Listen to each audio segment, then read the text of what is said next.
Today is World Autism Awareness Day, and this morning we're reconnecting with a writer who was 27 years old when she was first diagnosed. She's now sharing her own life experiences in her brand new memoir. It's called I Overcame My Autism and All I Got Was This Lousy Anxiety Disorder. Author Sarah Kurchak is joining us this morning from Toronto. Sarah, great to talk to you. Thank you very much for joining us. Thanks so much for having me. We're going to get to the book in just a minute, but I'd like to start with COVID-19 and your own personal experience. How have the last 2.5 weeks been for you? Well, my day-to-day life hasn't changed that much. I'm a bit of a hermit. I work from home. I don't socialize a lot. But what I've really come to realize is I didn't need to be in the outside world. I wanted it to exist, though. And I've been sheltered not because I wanted everyone else to go away, but because I wanted to be able to be out in the world more and didn't know how. And I was hoping to get to that point. I wasn't hoping for everyone else to be inside like me.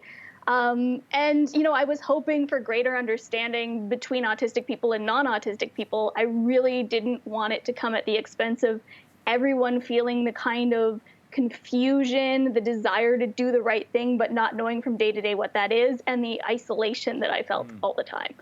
Well, you've written, a quote, as an autistic person, I've just never felt like I'm allowed much in the way of privacy. The more different you appear from people, the more those people need to know why you're not like them, and they can be very forceful about it.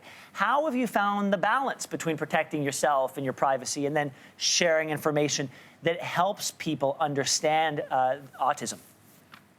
Well, I'm also a writer, and I think we have a different level of what we consider oversharing than the average population.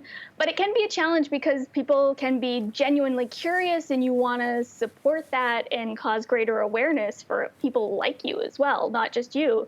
But it is a constant balancing act because people's curiosity can be invasive, and not everyone is acting in good faith either.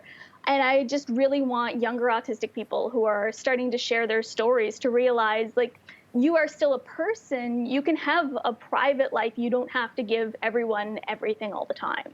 Sarah, full disclosure, this is the first time to my knowledge that we have ever had a retired professional pillow fighter on the show. So this is apparently a real thing. We're looking at pictures of you as Sarah Bellum. Great name. That's right. Talk to me That's about Sarah Bellum. Talk to me about the wrestling world, and has it taught you anything? Absolutely. I love sort of the interplay in wrestling and sports entertainment, which technically the Pillow Fight League was, where you play a persona. So it's not entirely a character. It's sort of an exaggerated version of yourself, which I was already doing in my normal life to a certain extent, just trying to figure out what people liked about me and what people didn't. And so playing like a bad guy version of myself really helped me to explore, like, how much of my, you know, snobby, cerebellum, intellectual asshole self I could be, and still have people want to interact with me and, you know, like me as a person. Well, Sarah, thank you so much for being here today. Thank you for sharing your story. We appreciate it. Thank you for giving us a little insight into the pillow fighting world as well. And we wish you the very best. My pleasure. We hope you stay healthy. Thank you very much. You as well. Thank you. Thanks for watching. If you like this, be sure to subscribe here. And you can check out more Your Morning videos right here.